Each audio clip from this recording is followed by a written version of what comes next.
India TV 9 news Maharashtra. गेल्या काही दिवसांपासून गुन्हेगारीचे मोठे सत्र बीड जिल्ह्यात पाहायला मिळत आहे। मशिदीजवळ बॉम्ब फोडण्याची घटना ताजी असतानाच आता दुसरी एक हादरा देणारी घटना समोर आली आहे। भावाच्या मृत्यूचा बदला घेण्यासाठी भावाने आणि त्याच्या पत्नीने एकाचा दगडाने ठेचून खून केला। परळी तालुक्यातील सिरसाळा जवळील कान्हापूर येथील ही घटना आहे। मार्च 2023 मध्ये अविनाश देशमुख या व्यक्तीने आत्महत्या केली होती।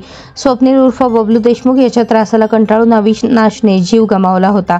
या घटनेनंतर स्वप्नीलवर गुन्हा दाखल झाला होता। हा गुन्हा मागे घेण्यासाठी तो अविनाश देशमुखच्या कुटुंबावर दबाव आणत होता। स्वप्नील काही त्रास देण्याचे थांबत नव्हता। त्याच्या त्रासाला कंटाळून अखेर अविनाशचा मोठा भाऊ धनंजय देशमुख आणि भाऊचे सोनाली देशमुख यांनी स्वप्नीलचा गळा चिरून दगडाने ठेचून त्याचा जीव घेतला।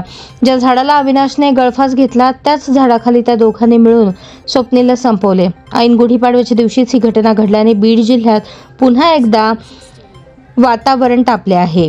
दरम्यान या घटनेनंतर धनंजय आणि सोनाली हे स्वतः सिरसाळा पोलीस ठाण्यात हजर झाले। दोघांवरही गुन्हा दाखल झाला आहे।